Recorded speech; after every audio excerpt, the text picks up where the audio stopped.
জানিয়ে দেব সর্বশেষ আপডেট বাংলা সংবাদ। শুরুতেই জানিয়ে দেব হাসিনার পদত্যাগ নিয়ে গুরুত্বপূর্ণ ভয়ঙ্কর সংবাদ। শেষ সময়েও অতিরিক্ত বল প্রয়োগ এবং রক্তপাতের মাধ্যমে ক্ষমতা ধরে রাখতে চেয়েছিলেন শেখ হাসিনা। বেরিয়ে এলো ক্ষমতা ছাড়া সে 4 ঘন্টার আগের ভয়ঙ্কর তথ্যচিত্র। থাকছে বিস্তারিত প্রতিবেদনে। এরপর জানিয়ে দেব আরও একটি গুরুত্বপূর্ণ ভয়ঙ্কর সংবাদ। শেখ হাসিনাকে যুক্তরাষ্ট্রে আশ্রয় দেওয়ার বিষয়ে ভয়ঙ্কর বিবৃতি দিলেন মিলার। তবে কি যুক্তরাষ্ট্রেও আশ্রয় পাচ্ছেন না হাসিনা? থাকছে বিস্তারিত প্রতিবেদনে। আরও জানিয়ে দেব বিএনপি জামায়াতের হাজারো নেতাকর্মীর জামিন। থাকছে বিস্তারিত প্রতিবেদনে। এবং সবশেষে জানিয়ে দেব দেয়াল টপকিয়ে পালিয়ে গিয়েও শেষ রক্ষা হলো না ডিবি হারুনের। থাকছে বিস্তারিত প্রতিবেদনে। এতক্ষণে শিরোনাম শুনছিলেন, এবার বিস্তারিত। শেষ সময়েও অতিরিক্ত বল প্রয়োগ এবং আরও রক্তপাতের মাধ্যমে ক্ষমতা ধরে রাখতে চেয়েছিলেন শেখ হাসিনা। দেশ ছাড়ার আগে গতকাল সোমবার 10:30 থেকে প্রায় 1 ঘন্টা রাষ্ট্রীয় বিভিন্ন বাহিনীর শীর্ষ কর্মকর্তাদের চাপ দিয়েছিলেন তিনি। তবে পরিস্থিতি যে একেবারেই নিয়ন্ত্রণের বাইরে সেটা তিনি কিছুতেই মানতে চাচ্ছিলেন না। পরে পরিবারের সদস্যরা সহ বোঝানোর পর পদত্যাগে রাজি হন। এরপর দ্রুততম সময়ে পদত্যাগ করে সামরিক হেলিকপ্টারে করে গোপনে বোন শেখ রেহানাকে সঙ্গে নিয়ে দেশ ছাড়েন প্রধানমন্ত্রী। সংশ্লিষ্ট একাধিক সূত্রের কাছ থেকে শেখ হাসিনার ক্ষমতা ছাড়া সে 4 ঘন্টার একটা বিবরণ পাওয়া গেছে। সর্বশেষ তথ্য অনুযায়ী ভারতের ত্রিপুরা রাজ্যের আগরতলা হয়ে দিল্লি পৌঁছেছেন তিনি। সেখান থেকে তার যুক্তরাজ্য যাওয়ার সম্ভাবনা রয়েছে। দলীয় অস্ত্রধারী কর্মীদের নামে গত রোববার দিনভর সারা দেশে ব্যাপক সংঘাত ও প্রাণহানি ঘটানোর পরও ছাত্র জনতার আন্দোলন সামাল দিতে পারেনি শেখ হাসিনা।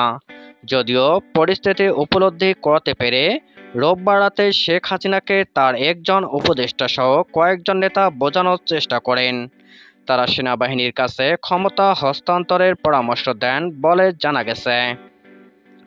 তবে তিনি তা মানতে চাননি, বরং সোমবার গতকাল থেকে কারফিউ আরও কড়াকড়ি করতে বলেন। ভোর থেকে কারফিউ কড়াকড়ি করার উদ্যোগ নেওয়া হলেও সকাল 9টার পর থেকে বিভিন্ন স্থানে আন্দোলনকারীরা কারফিউ ভেঙে নামতে শুরু করেন।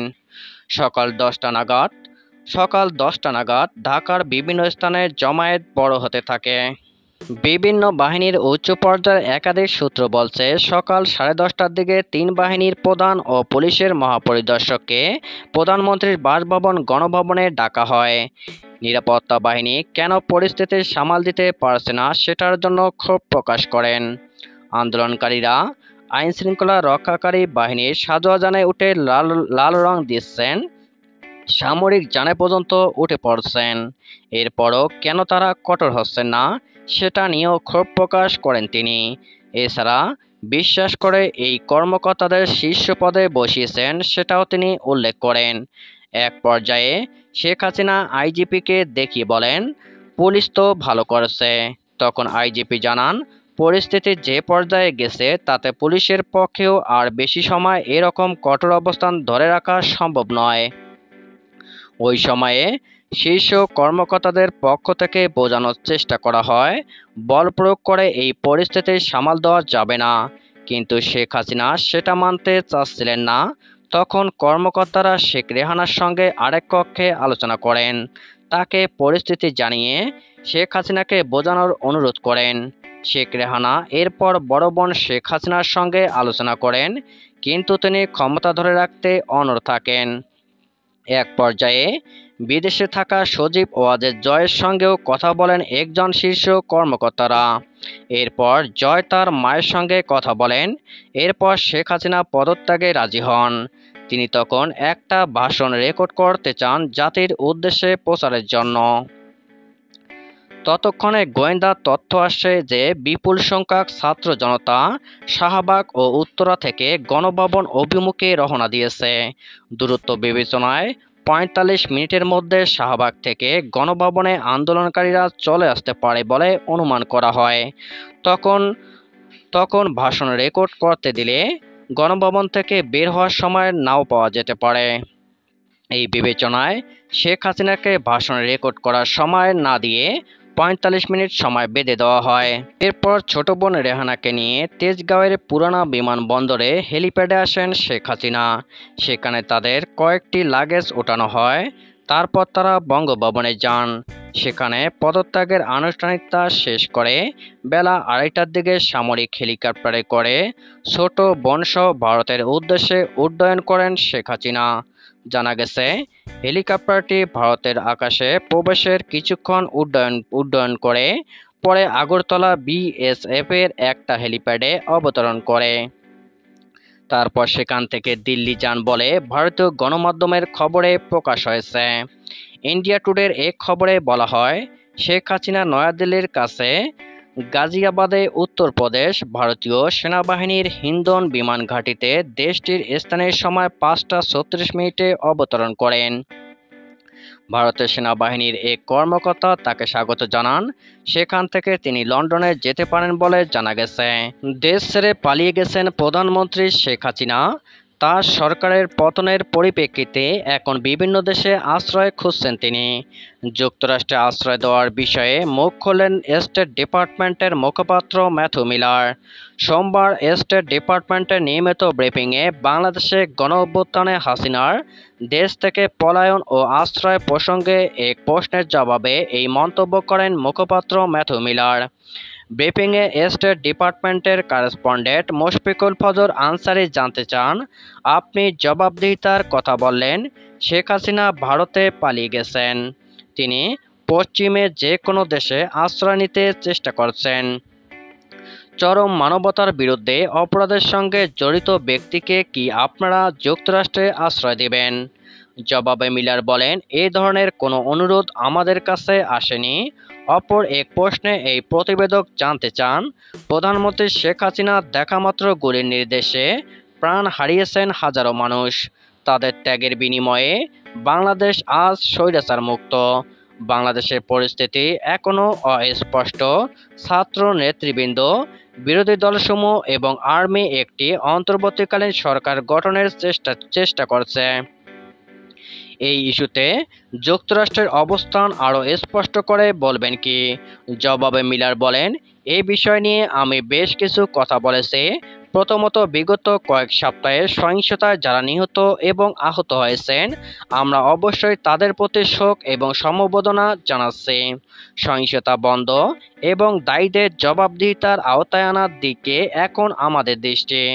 অন্তর্বর্তীকালীন সরকার গঠনে যাতে গণতান্ত্রিক নীতি, আইনের শাসন এবং বাংলাদেশের জনগণের ইচ্ছার প্রতিফলন হয়। এর আগে শেখ হাসিনার পতনের কথা উল্লেখ করে বাংলাদেশের জনগণের সঙ্গে সংহতি প্রকাশ করে একটি বিবৃতি পাঠ করেন স্টেট ডিপার্টমেন্টের প্রধান মুখপাত্র ম্যাথু মিলার। কোটা সংস্কার আন্দোলনের নামে নাশকতার মামলায় বিএনপির স্থায়ী কমিটির সদস্য ও সাবেক মন্ত্রী আমির খসরু মাহমুদ চৌধুরী সহ বিএনপির জামায়াতের ১,০০০-এরও বেশি নেতাকর্মীর জামিন মঞ্জুর করেছেন আদালত। আজ মঙ্গলবার ঢাকা মেট্রোপলিটন ম্যাজিস্ট্রেট আদালতে এ জামিন আবেদন করা হয়। শুনানি শেষে তাদের জামিন মঞ্জুর করেন বিজ্ঞ বিচারক।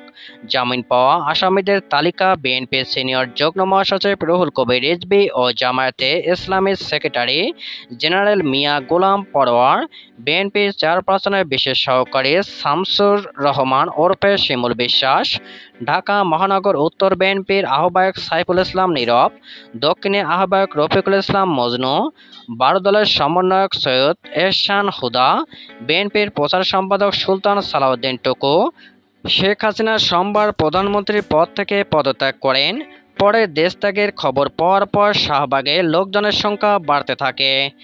এর আগে ঢাকা মহানগর গোয়েন্দা ডিবি পুলিশের সাবেক প্রধান মোহাম্মদ হারুনুর রশিদ দিনভর পুলিশের প্রধানের সঙ্গে ছিলেন, কিন্তু হাসিনার দেশত্যাগের খবর পাওয়ার পর থেকে ওয়্যারলেসে তিনি কোনো নির্দেশনা দেননি।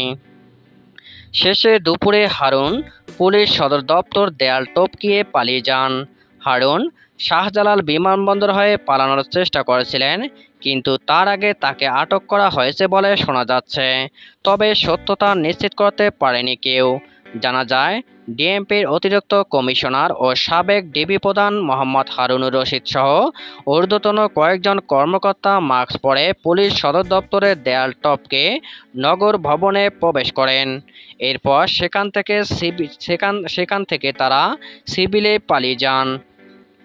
নাম প্রকাশে অনিচ্ছুক একজন পরিদর্শক বলেন, বিকালে হারুনুর রশিদ সহ কয়েকজন সিভিল পোশাকে বের হন। এরপর তারা দেয়াল টপকিয়ে নগর ভবনে যান। সেখান থেকে তারা কই গেছে তা আর জানা যায়নি। তাদের মুখে মাস্ক পরা ছিল। এর আগে যাত্রাবাড়ি থানায় বিক্ষুব্ধ ছাত্র জনতার হামলা করার পর থানা থেকে নির্দেশনা চায়। তখন হারুন থানার ওয়্যারলেসে ভিক্টর ৩ ওই থানার ওসি আব্দুল হাসানকে আইনগত ব্যবস্থা নিতে বলেন। তবে এরপর আর কোনো নির্দেশনা ছিল না।